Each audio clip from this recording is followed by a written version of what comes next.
another great debate. And I would urge you to be confident, be convincing, and to be organized, and do not exceed the time limit. Try and engage the judges, even though we don't see you in real life. But I'm sure your gestures and the movement of your body and eyes and the words you use can really go a long way in convincing us. And with that, may I say the best team will win, should win, and I look forward to exciting debating today. Thank you so much. Thank you so much, sir, for those words of encouragement. With that, ladies and gentlemen, we will now begin today's zero-hour debate. So today's debate is between the Bhavan's Public School, Qatar, and Salt Lake School, India. Before we start, we are brought to you powered by Stayfree. Stayfree is a Johnson & Johnson brand that does a phenomenal amount of great work for women's hygiene, particularly young women just entering the puberty. Here is a small public service announcement for them before we start. मेरे period शुरू हो गए हैं। पहली बार हो रहे हैं मुझे, तो काफी अजीब लग रहा है। पीरियड्स में मुझे आसान काम भी मुश्किल लगता है। बहुत दर्द होता है। मैं किसी के पास बैठ भी नहीं सकती और जब मैं उठती हूँ बार-बार निशान चेक करती हूँ। घर में एक ही वॉशरूम है तो पैड चेंज करने में मुझे शर्म आती है। मुझे पैड को कचरे में छोड़ना पड़ता है हर बार। She may not understand what she's going through. She just needs to know. You do. Over 2 million girls will get their first period in lockdown. Your daughter or sister could be one of them. Talk to her. Tell her. It's normal. It's just a period.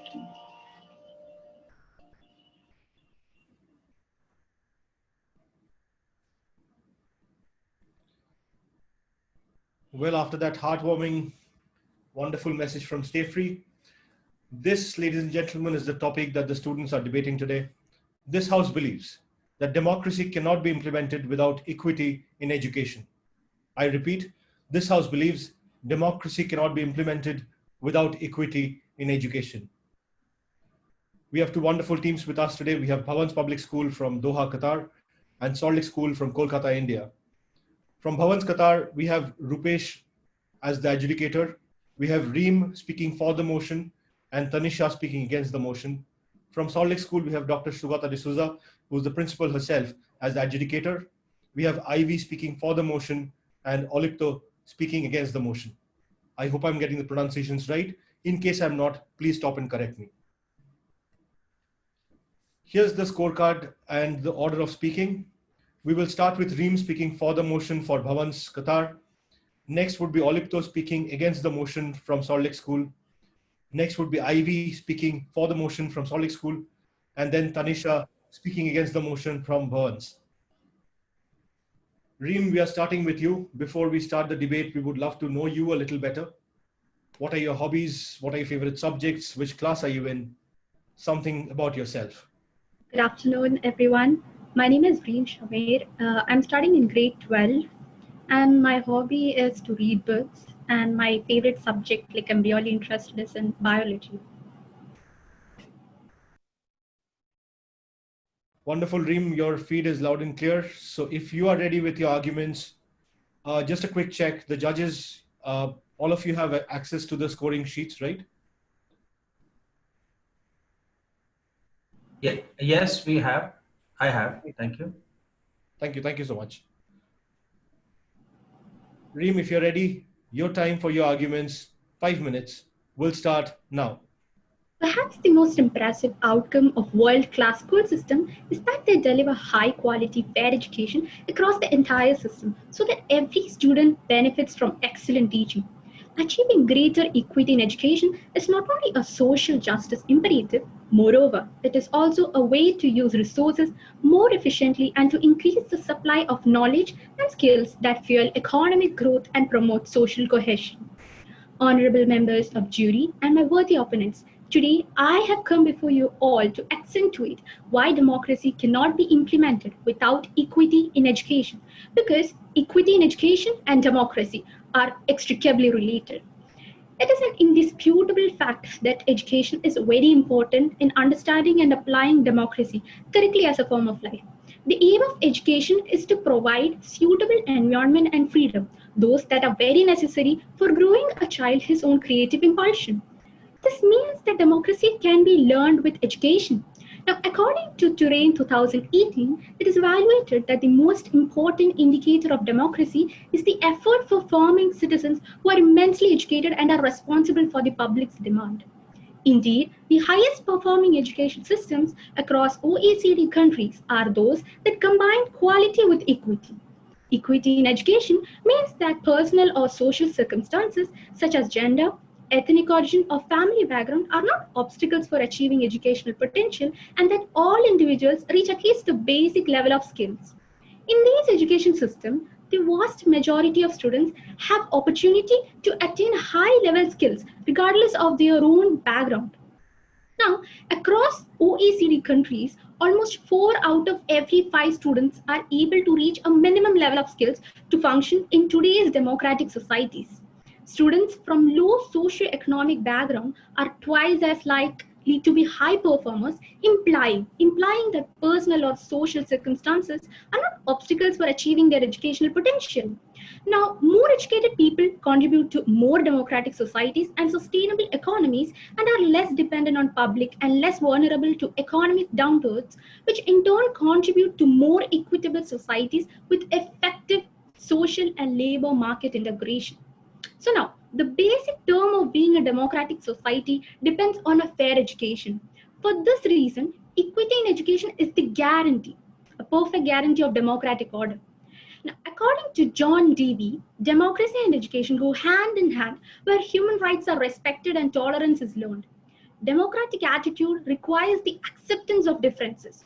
In the societies where democratic education can be given, the individual must have the right of education, the right of communication, right of rebel against the pressure, and these rights must be used as required. Voting and being voted, criticizing, or the feeling of self-confidence, feeling of cooperation, friendship, justice, social education, mental education, moral education, these are its very important concepts. Now, let's suppose that a democratic environment is weak. Then, who would support the economically weakened or rather disabled students? How do we stimulate a supportive society? Or what about the funding strategies responsive for students and schools' need? Wouldn't all it remain as a very serious mess? Henceforth, if democracy is not implemented, equity of education perhaps is not achieved. I've expressed my strong, evident views regarding it, such that it is not quite an easy task for my worthy opponents to deeply disagree with me. Thus, attainment of equal education has been positively associated with self-reported good health, political interest, and interpersonal trust. Mind you, these all happens only when democracy is implemented. Hence, in conclusion, excellence in education need not mean elitism and equity need not mean mediocrity as long as democracy is a code. Thanking you all. Over to the moderator. Thank you, Reem. That is some wonderful opening arguments. And we will see how the judges score you. Judges, on to the scoring sheets. We will just need a couple of minutes because the judges have a lot of small boxes to fill up for you. So just bear with us until then. Mr. Burrett, sir, I can see your scores. Mr. Rupesh, I still don't see you live on your sheet. Could you just confirm that you have access to your sheet?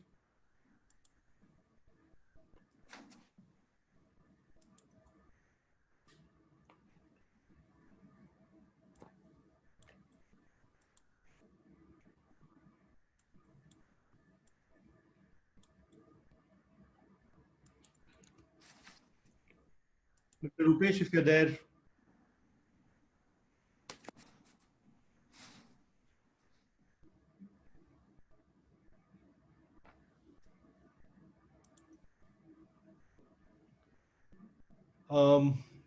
Tanisha, could you just get in touch with Mr. Rupesh? I think he's having some trouble connecting and we'll not be able to move forward without his scores.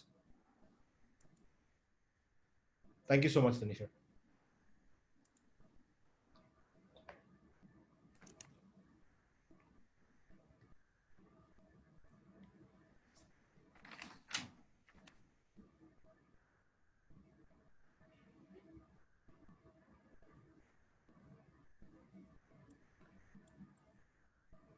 Burrett sir, we have your scores. Dr. D'Souza, we have yours as well.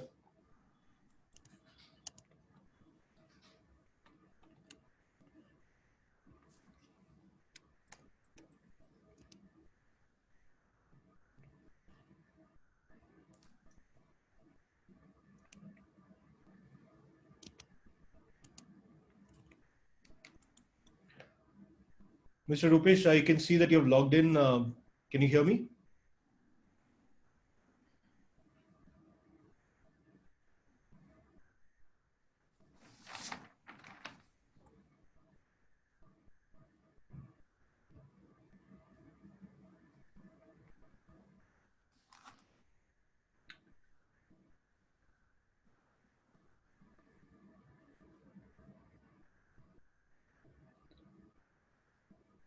We have a request from the audience saying, can we just repeat the topic? The topic before the house today is democracy cannot be implemented without equity in education.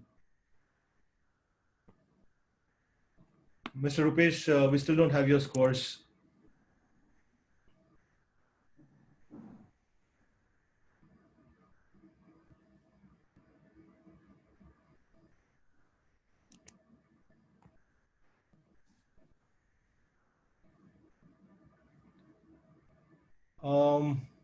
Tanisha, you can hear us clearly, right? You can Yes, unmute. I can hear you. Yeah. Tanisha, if you could unmute yourself, was it possible for you to get in touch with Rupesh, sir? Yes, I have messaged him, but there isn't big a response. When I messaged him, he said, here it is muted. Apart from that, I haven't got any response. All right. He needs to join with his audio. He is not joined with the audio. So he needs to connect the audio to his meeting. Just ask him to click on the microphone. Ask him to click on the microphone. Sure. He should be. Ladies and gentlemen, our apologies. We are still struggling with all the different technology that has been thrown at us thanks to this lockdown. Starting from Google Classrooms to Zoom meetings. The new normal has not been an easy normal.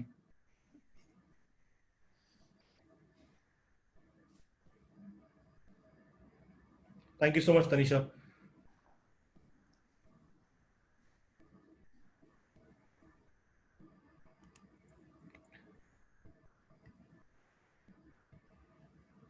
Reem, sorry to increase the suspense for you. You will have to still wait for a few more minutes until we can have Rupesh sir's course in.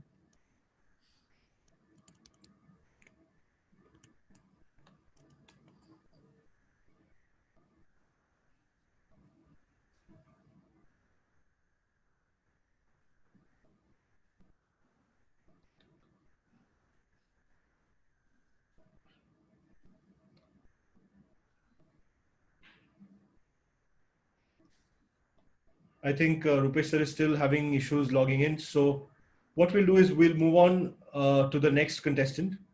As and when Rupesh sir logs in, he can always score for Reem's debate, provided he's heard it. The next speaker today is Olipto from Salt Lake School. Olipto, hi, pleasure having you with us. If you could tell us a little bit about yourself, your hobbies, your interests, which class are you in, and what are your favorite subjects? Good evening, everyone. I'm Olipto Biswas from Salt Lake School, and I study in class 9, probably the youngest in this entire competition. So speaking of passions, I have a passion of YouTubing. I create YouTube videos, and I'm also interested in public speaking, and that is precisely the reason I've taken part in this debate. So I'm looking forward to exciting competition with all the contestants. Thank you. All right, Olipto, wonderful to know about you. You'll have to just give us a second because Rupesh sir has just sent me the scores separately.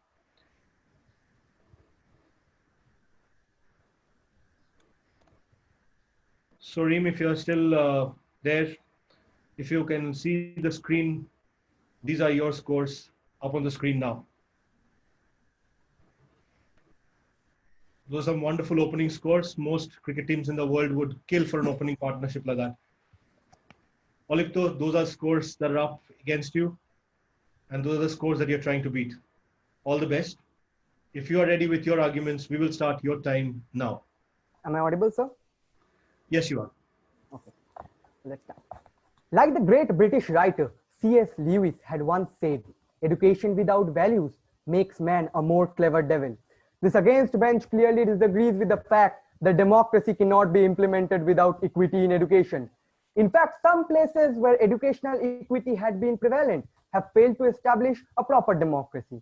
If something cannot be implemented properly, then the entire point of right or wrong does not arise. Good afternoon, one and all. I'm Olipto Biswas from Salt Lake School speaking against the motion, democracy cannot be implemented without equity in education.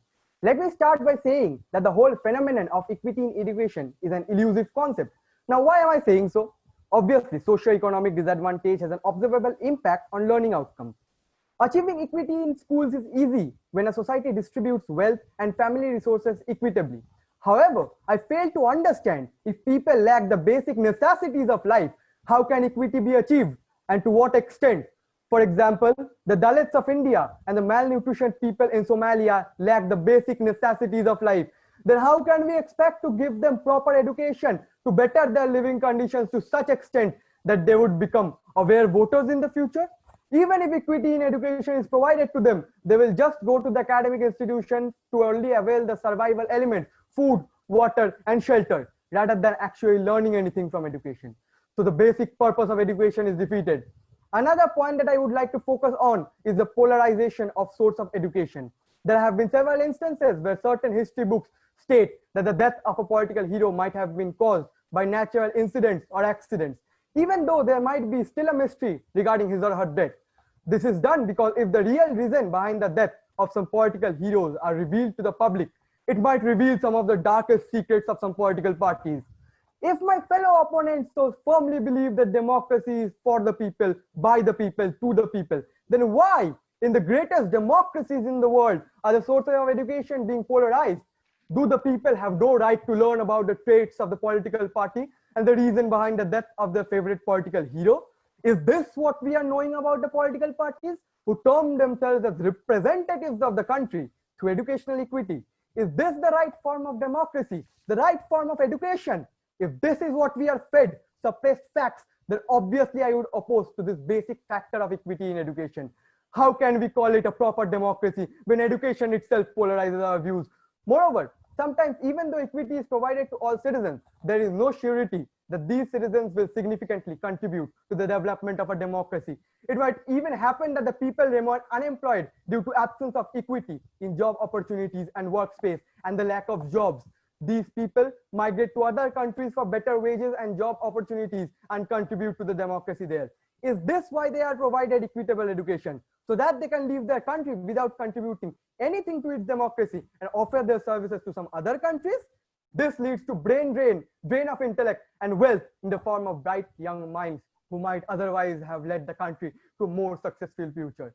And this leaves behind a group of unqualified people who eventually become the representatives of the future of the politics in a country. Thus, when these unqualified people get elected, the future of democracy gets hampered, and so does the basis and foundations of a democratic state.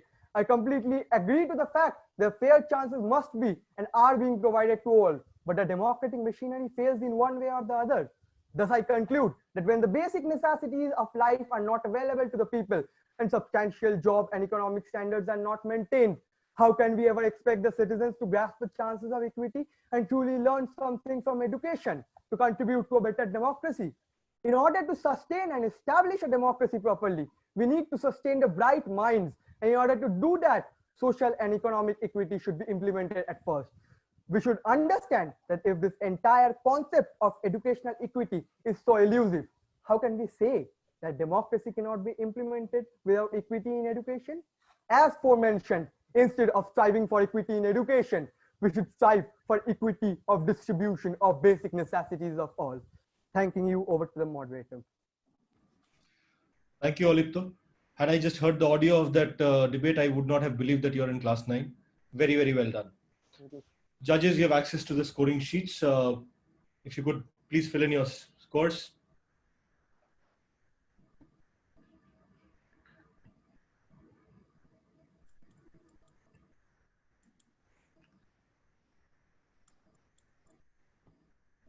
Judges, please note that Olipto is the 4th column, the last column to your right.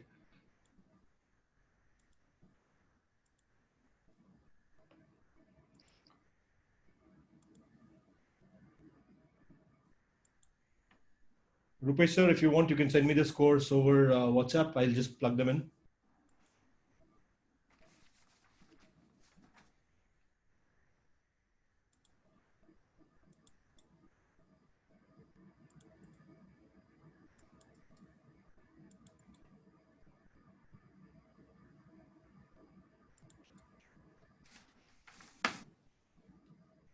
Ma'am, I have your scores. Should I take them to be the final scores?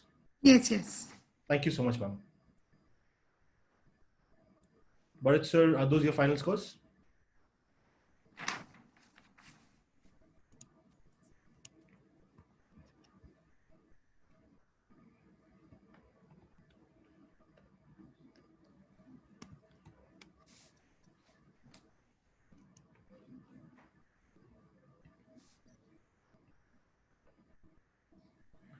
I already have Rupesh sir's scores. Thank you, sir.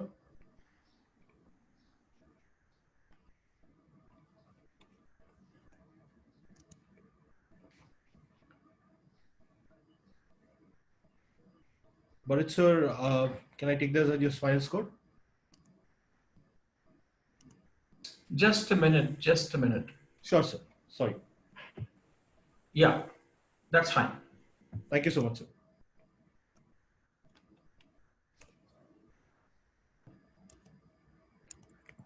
So Olipto, if you can see the screen, these are your scores up on the screen now.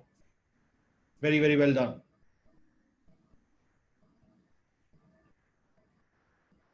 Ivy, you're up next from Salt Lake School, speaking for the motion. Before you start your initial arguments, we would love to know you a little better.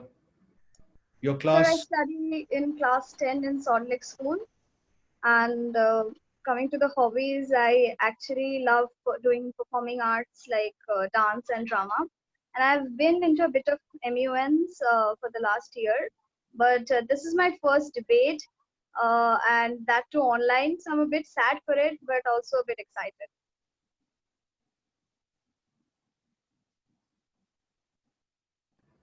Ivy, that's great. And all the best for your first debate. Hope this is a rocking experience for you. Thank you. If you're ready with your arguments, we will start your time now.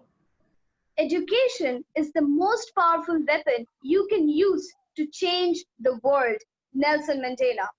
Good evening to one and all present here. I will be speaking for the motion that democracy cannot be implemented without equity in education. Now let me first clear out the term education in here.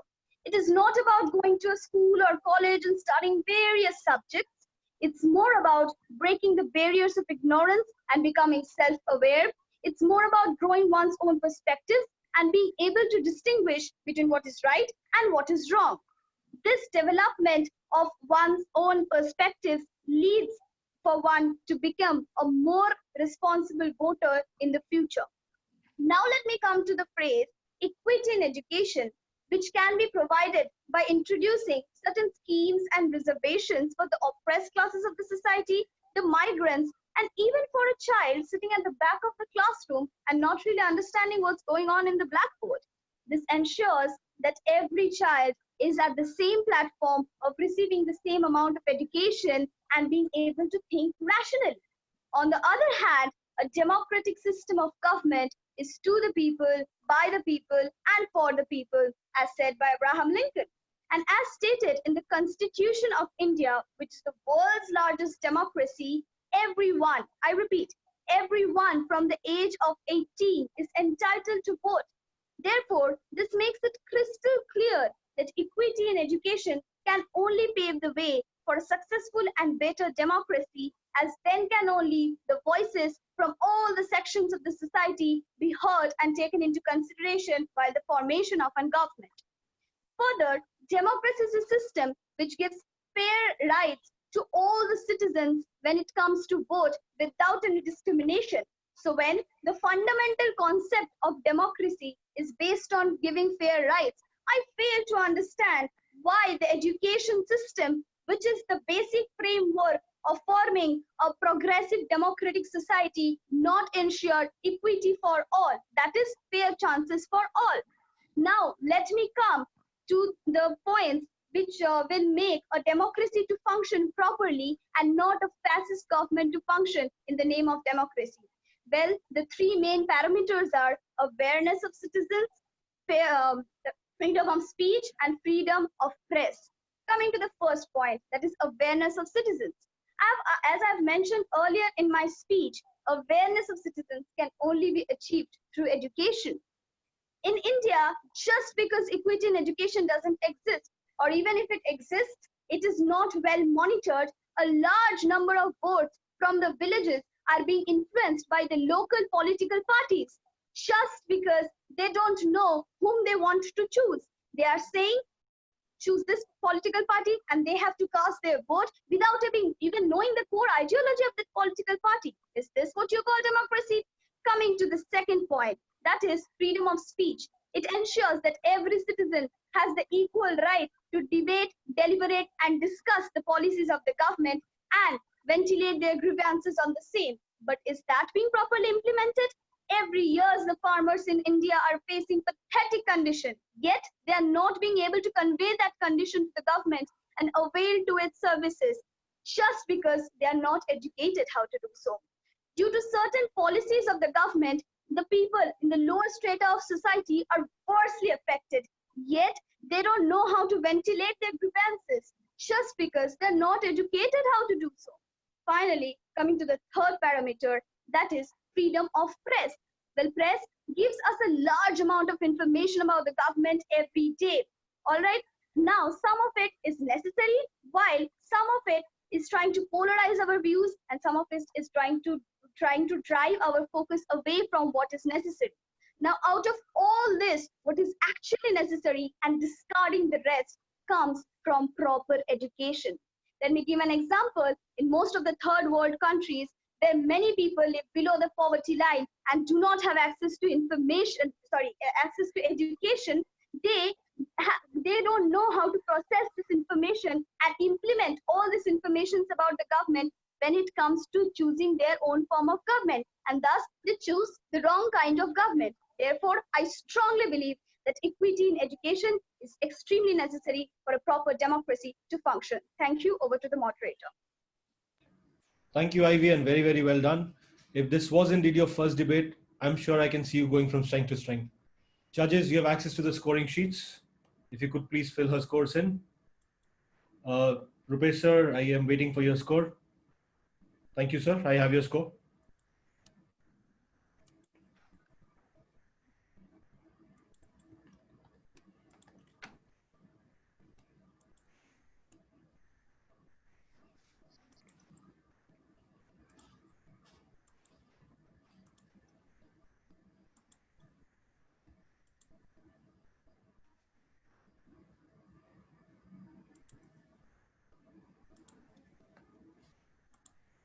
I can see the scores coming in.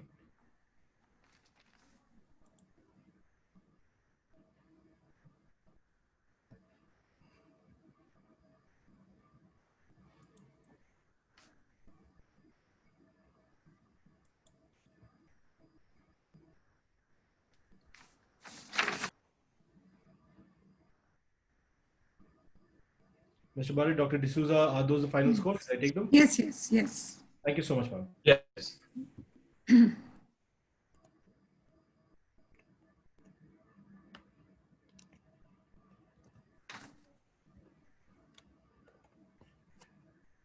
Well, Ivy, if you are seeing your screen, these are your scores after your first round of debating up on the screen now. Remember, these points are out of 95. You have 5 more points to score from the rebuttal, and we'll circle back to you for that. Very well done. Tanisha, you're up next. Tanisha had a bit of a scare early today because she could not find the link to join the debate and she thought she would miss out. Tanisha, we would never ever dream of starting this debate without having all 4 of you present. So we would love to know a little bit more about you, your class, your favorite subject, what are your hobbies, anything that you really want to tell us about you. Am I audible? Yeah, loud and clear.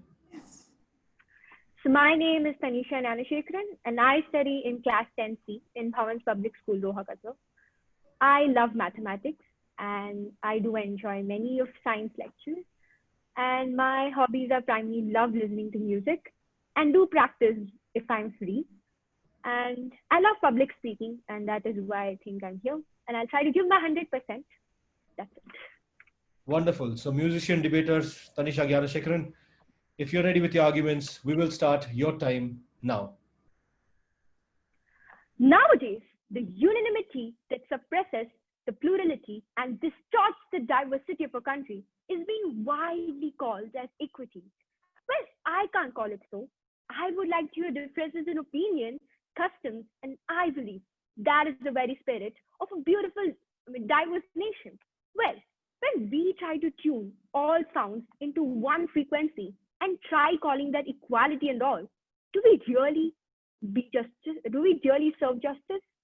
Before we contemplate on all those alarming thoughts, good afternoon to one and all present here, our very esteemed judges, fellow debate mates, and the exuberant audience.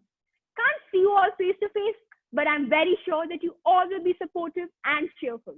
I'm Tanisha of Class 10, and I'm going to speak against the motion that democracy cannot be implemented without equity in education. Before I state my arguments, I would like to state the definition about what we're talking today. Democracy is a system of government by the whole population, typically through elected representatives. When talking about equity in education, it is a measure of achievement, fairness, and opportunity in education. To begin with, I find this topic itself very contradictory, as the world's largest democracy rate as of 2020 remains 74.04% only. Then what is the real issue? Let us learn more about this by exploring by taking the example of our very own country, India. For a realistic presentation of a population, it is very important that we accommodate diversity. Diversity in means of educational levels also. If you're forcing inequity, it means forcing a one-size-fits-all approach, which is fundamentally undemocratic. What we also need to learn is that due to this diversity, it can bring various point of views, but equity is hindering that possibility. In India, there are many ethnic groups. Let's take the example of tribes, where we try to implement this equity in education. And what is the result? We create an inferiority complex in them. To be more precise, through this, we try to make them feel that their language, practice, culture are all primitive. By doing this, we also tend to idolize one community and give them the status of supremacy, which I believe doesn't go hand in hand with any objective of democracy. It is important to provide education, basic facilities, but through this, we should not spoil or retard anyone's ethnicity or culture. And that is definitely not something democracy has taught us all these years. It is very important to make them understand that they possess something very real and authentic that needs to be preserved to pass on to the coming generations. And here, we are looking to create and mold a generation that thinks and acts the same way. Equity in education is indirectly a slow poison that can take the life of pluralism. What is the need for everybody to be alike? Our democracy itself states that we must accept and embrace everyone the way they are. Then why are we trying to change someone into someone else whom they are not? Trying to create an ideal citizen on the basis of a typical model is distortion of pluralism. This is what equity in education really offers. If we cannot learn to accept differences, then what has democracy taught us all over these years?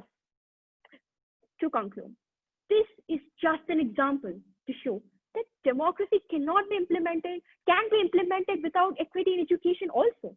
So I believe that before all these wonderful differences and diversities get dissolved into a tame singularity, we have to come up with a unique educational policy which will conserve the soul of our democracy. I would like to state that democracy can be implemented without equity in education also. And who else other than us, being us as Indians, can agree on this move? Our country, India, has been a democratic country for all these years. And equity in education, even my worthy opponent has agreed, equity in education in India is not there. And it has been a successful and large democracy. Maybe it existed. I wouldn't disagree that equity in education was not completely there in India. Maybe it did exist, but not all over the country. And that clearly reflects in our literacy rate itself. People who promote equity in education Only one thing I would like to tell to them is that everyone wants to be a voice and not an echo. It's not fair to suppress their voices. Thereby, I rest my case. Thank you for listening. Over to the moderator. Wonderfully done, Tanisha. When we selected this topic, we were scared that it would be a little one-sided, but you've clearly blown that out of the water. Very, very well done. While we are waiting for Tanisha's scores to come in, Ivy, I understand we gave you a bit of a scare because the last column of your scores said 0. That was an error on our part. We did not score 0 from any of the judges. These are your scores from the 3 judges, if you can see on the screen, Ivy. You had 71, 82, and 78. Very, very good scores. The judges are scoring Tanisha as we speak.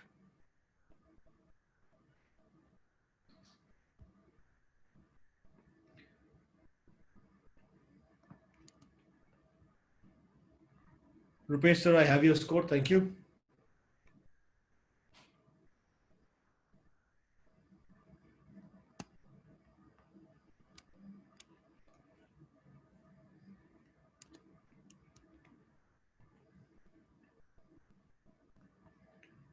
Burrett sir, I have your score as well.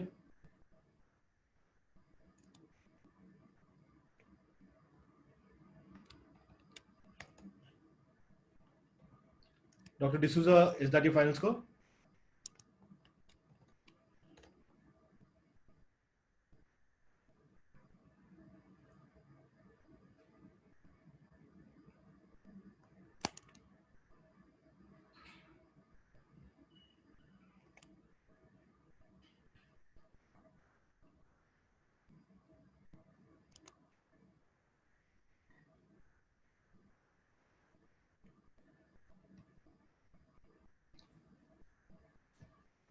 All right, we have the 3 scores. And Tanisha, if you can see your screen, these are your scores from the 3 judges. You scored 78, 76, and 90. Fantastic scores. Very well done. These scores are all out of 95, which is why we are not putting in the averages yet. What we'll do now is go back for a round of rebuttals. These are points that the speakers had prepared beforehand. They knew the topic 48 hours prior to the debate. So they've had time to research, fine-tune and hone their arguments. But this is where presence of mind comes into play. For the last about 20 minutes, you've heard your friends, your opponents, and your colleagues talk about the various facets of the issue. Let's see you rebut the points from the opposition bench. Remember, you're not rebutting any particular school, but the opposition move as a whole, which means that Reem and Ivy, you are together rebutting the points put forward by Olipto and Tanisha. Clear? Reem, if you are ready with your rebuttal, we will start your time now. My knowledgeable opponents and some cynics has responded to this crisis of democracy by arguing that for achieving our national goals, we have assembled quite a worse team to govern through. To such people, democracy which is committed to the principle of one person, one vote, and which extends franchise to all regardless of their personal ability, can produce the best team because of the equity they provide in various aspects, such as in the field of education. For instance, to draw an analogy from cricket, where we play to compete at the highest level and win, we rely on the best cricketers, right? Thus, a popular mandate can give us the best team that realizes our national goal in cricket. So, similarly, why should we close our eyes and just fall off? Even they are provided with opportunities to express personal opinions, make meaningful choices, and solve problems together in ways that reflect democratic process inherent to society. For example, in the American system, the democratic schools support supreme guidelines for students' right for the equity in education. Now, this seems a decent solution as sustainable democracies provide a high rate of literacy. Ultimately, the more right education we receive, it might be claimed that the better we become. Thanking you all. Over to the moderator. Thank you, Reem. That was well done. 5 points for rebuttal. If the judges could please fill in the respective row. It is row 9 of your score sheets. Rupesh sir, if you could just send the score out of 5 for Reem on my WhatsApp, I'll plug that in. We will show you all the scores for all the 4 speakers for rebuttal at the end of the rebuttals. So without any delay, we will move on to the next speaker, Olipto. Olipto, you have heard your friends and colleagues speak. If you're ready with your rebuttal, your time will start now. Am I audible? Yes, Olipto, go on. My learned opponent has constantly argued that the basic parameter of democracy is freedom of speech, and it involves freedom to protest properly. However, let me bring the limelight to one of the greatest democracies in the world, the United States of America. As the BBC reported, during the Black Lives Matter protests in the United States, Trump threatened to send in military to curb the growing civil unrest in USA over the death of a black man in police custody. If a government deploys army and frightens a group of peaceful protesters, how can we even call it a democracy? USA is established as a democracy with basic rights to equity in education, but still people are discriminated on the basis of race, and the country threatens its citizens. I have no intention to offend the sentiments of any person, but I ask a question to everyone who speaks from their hearts. Is this what we call a democratic form of government, where people are threatened to suppress protests?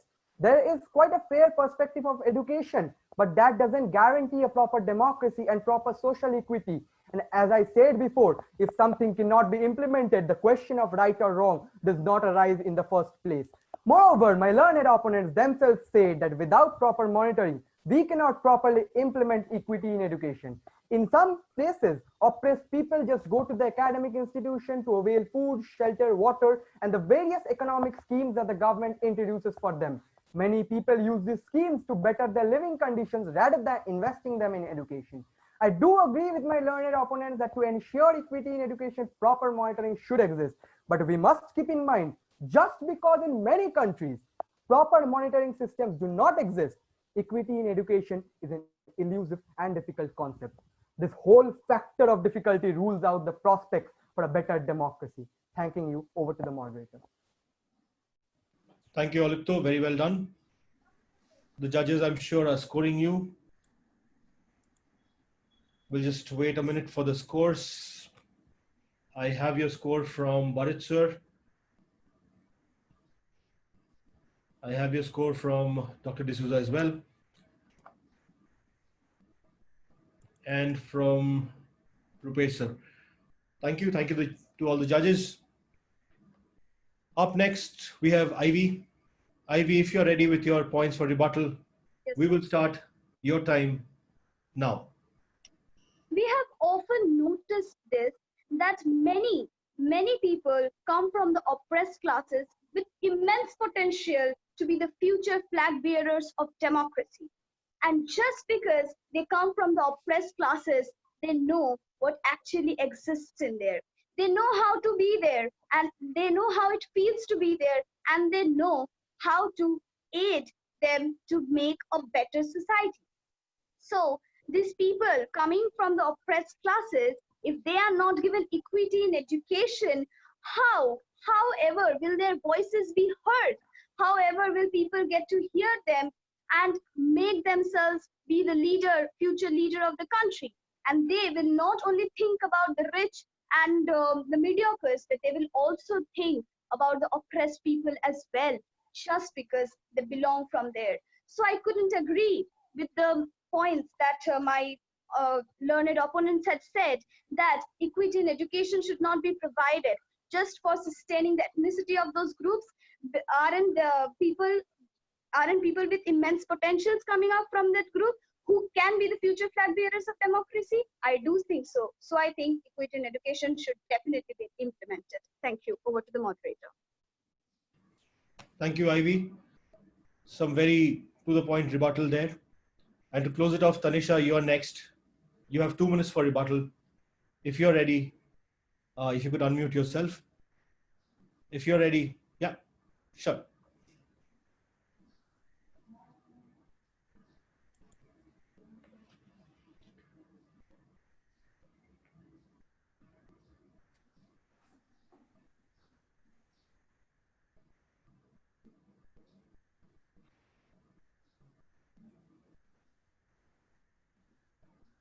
Ready to go? Good. Tanisha, if you are ready to go, your time will start now. So in this rebuttal, I mainly want to highlight 2 points that were said by my worthy opponents. First is that my worthy opponent stated that there's a perfect guarantee of the democratic rule when education is given. But let me tell you, if you cannot learn to respect differences, then how can you say that there's a perfect guarantee of democratic rule?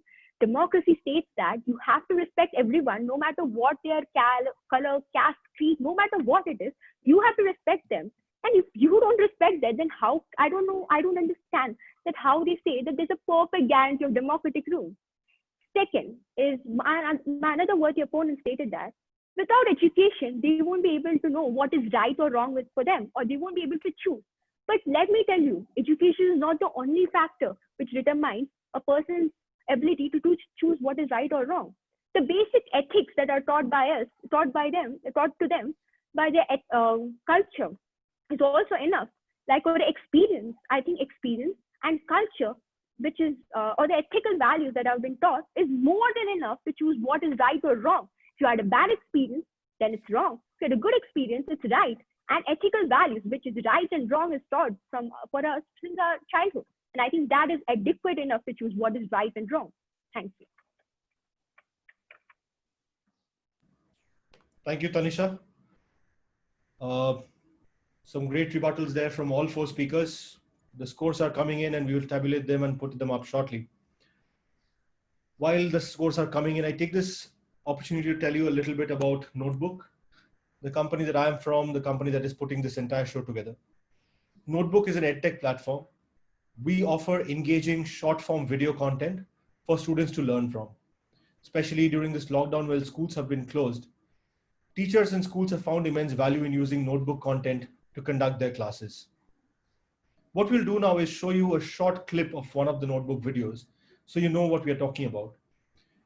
Growing up as students, we have always enjoyed comic books. And when we started Notebook, we said, why not bring the comic book art form into our education and see if we can make videos look more engaging, look more fun, and present that to all the students.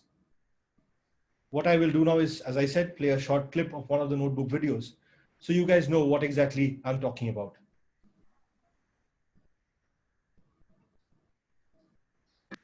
China's current strict regime would never have allowed student protests to take the massive form it took in 1919. Last year, Xi Jinping still honored the patriotism and vigor of the students which had happened 100 years back. Physician, philosopher, and politician Sun Yat-sen was engaged in decade-long rebellions till the overthrow of the Qing dynasty through the Xinhai Revolution. Warlordism or feudalism was still prevalent in China around this time, and many wanted a democratic government free from foreign control and feudal authority.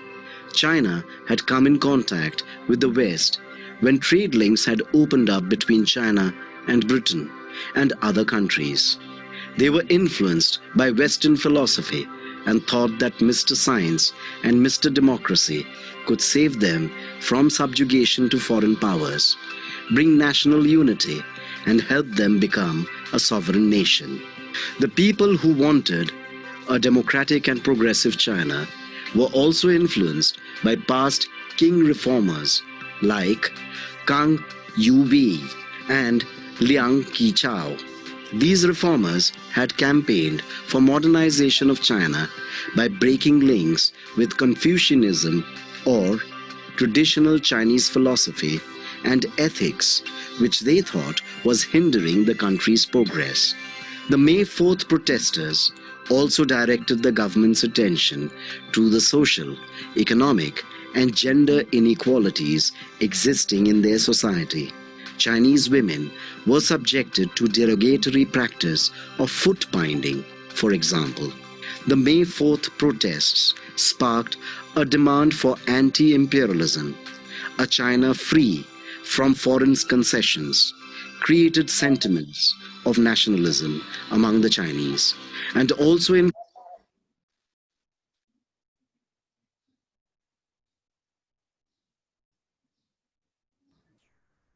Well, that was a short clip from one of the Notebook videos. What I will do now is invite Achin Bhattacharyya to tell you a little bit more about Notebook and have his feedback on this debate. Achin is the founder and CEO of Notebook. A chartered accountant by training, Achin has worked in all the 4 major consultants around the globe in various senior capacities before he started Notebook. He was a director at Deloitte last before starting the Notebook journey. Achin, it's a privilege having you with us.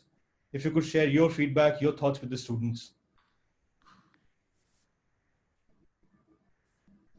Shubha, am I audible? Yes, Achin, loud and clear. A very good evening to our friends from India and good afternoon to our friends from across the Persian Gulf.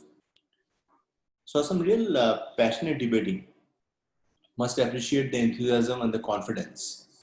Reem, Olpita, Ivy and Tonisha, very, very well done. Excellent voice modulation and very positive body language, perfectly in sync with what you're saying. I'm indeed very happy and optimistic to see so much of potential in our session today. And we at Notebook really want to contribute humbly by giving a podium to these talented students to showcase their skills in front of a wider audience. Most important is to promote the cause and art of public speaking and also to connect schools and students from different parts of the globe for a noble cause, to keep the spirit of our children high during this hour of pandemic, when they are confined to their homes, away from their friends, teachers, and playgrounds for months together.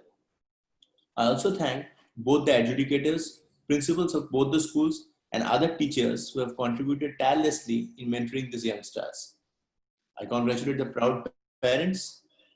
Indeed, you have every reason to rejoice with such great performance by your children today. Students and teachers are the center of our universe at Notebook, as we work closely with more than 1 million of them who use our platform by accessing the videos, just like the one you saw right now. We have more than 10,000 of such videos that we have in public domain. I also congratulate our esteemed audience for being with us today to support the cause of public speaking and to encourage our young debaters. I look forward to see all of you again in our next debate at 3 p.m. tomorrow. Thank you. Take care and goodbye. Over to you, Shubha. Thank you, Achin. Thank you for those wonderful words. I'm sure the speakers took heed. Well, this event 0 Hour is also brought to you in partnership with Save the Children. Save the Children is a wonderful NGO that does phenomenal amount of work for children who are endangered around the globe.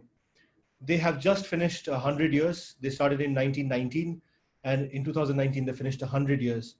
And over these so many years, it's been millions of childhoods that they have saved. We are very fortunate to have Save the Children as a partner. Here is a short message from their CEO, Ms. Bidisha Pillai.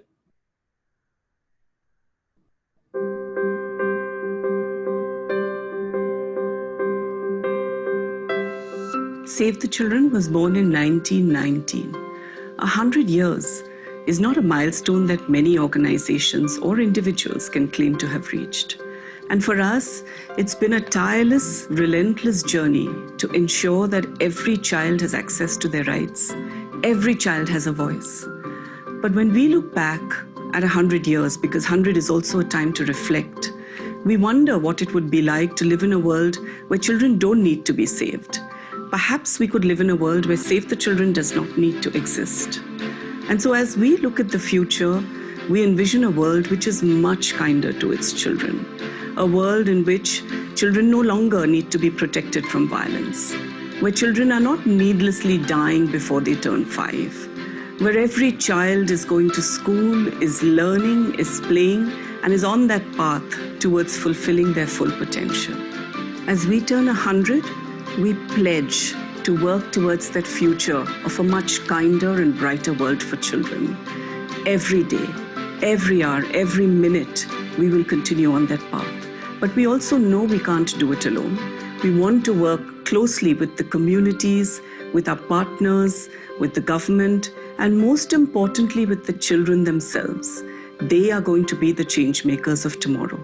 Children like Anoyara, like Rahul, like Salman, like Mamta, they are the ones who are breaking gender stereotypes. They are challenging social norms, and they are changing the world and the lives of themselves and also children around them.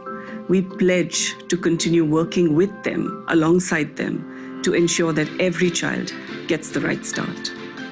I'm Bidisha Pillai, and I invite you to join Save the Children in our commitment to ensure that every child gets the right start.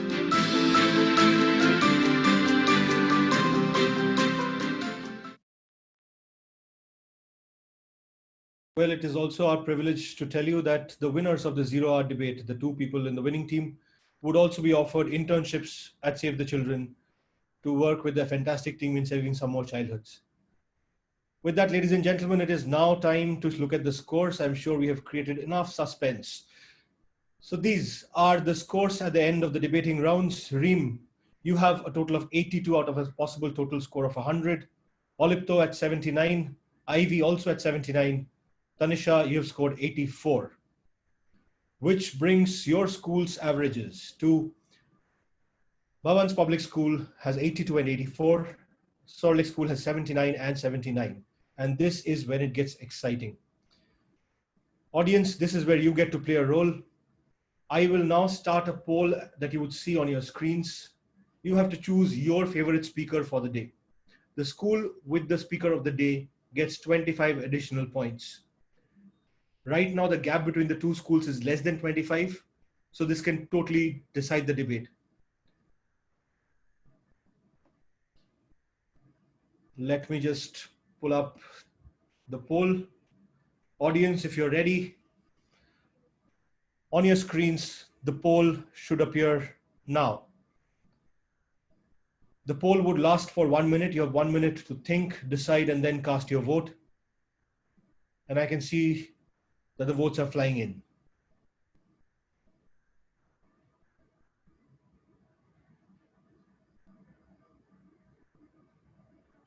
Speaking of democracy, every day we find our voting rates far better than what most democracies in the world can boast of. It's been 25 seconds and we are at 58, which is 89% of the votes. I would say that's a performance better than most democracies.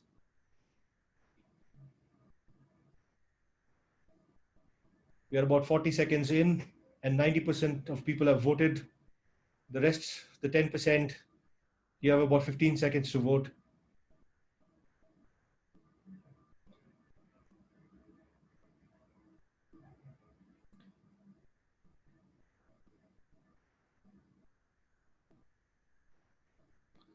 And it's been a minute. I'll end the poll.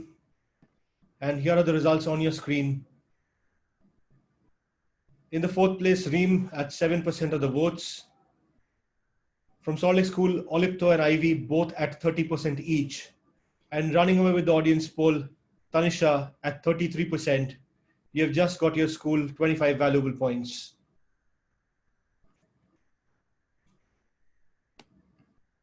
I will just take a second to put those scores in.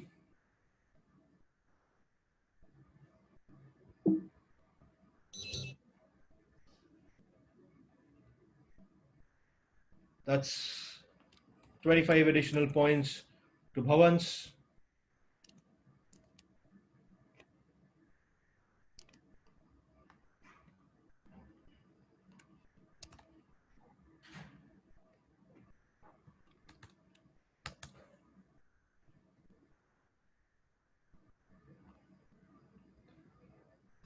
And that, ladies and gentlemen, are the final scores. Bhavan's public school from Doha, Qatar, finishing at 108 points out of a possible 125 points. Salt Lake School finishing at 79 points. Well, you can see from the individual speaker scores how closely contested this debate has been. Before we close, I would like to invite back Mr. Philip Burrett, sir, if you could have, please, your closing remarks. I'm sure the contestants all need to hear what you have to say. Thank you, Shubayu. Let me say that, Reem, Tanisha, Ivy, and Alapeto are extremely impressive. I just wish along my path as a teacher, I had some students of your caliber. I have to say that Reem started off well. I like the way she said that democracy is learned in schools. I like that sentiment. And also the right of education is a part of democracy. I like Tanisha. Tanisha was confident. She spoke well. I like the sentiment that India is such a diverse country that you cannot have equity in education. And so therefore, one needed to define what is equity. Does it mean the same education for all? Does it mean education for all? Up to what level? Basic, higher? And what sort of education? I think it's fair to say that a rural boy in a rural setting needs an entirely different education from a kid in a metro city. Ivy, you said this was your first debate. It didn't seem like. It seemed like you were a seasoned debater, and very, very clear and logical, and you were very, very lucid. And Alipito, you were the youngest, but it didn't seem so. It seemed that you've been debating for years. I liked your sentiment about how education polarizes the voters, and the fact that we lose our educated lot to other democracies. So I learned a lot from your debate. I think I must add that I was slightly biased towards the motion. I've always believed that unless you have a full stomach and a learned proletariat, you can't have a democracy. But those who were speaking against the topic have made me think otherwise, and I'm going to have to reflect again because you were so convincing. And with that, thank you very much. Over to you, Subhai.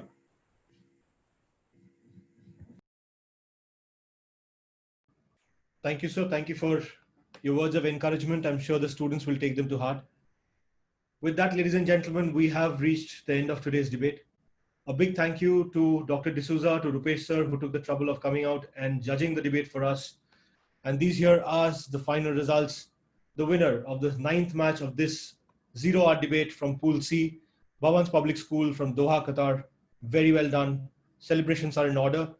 I hope you maintain social distancing while you're celebrating.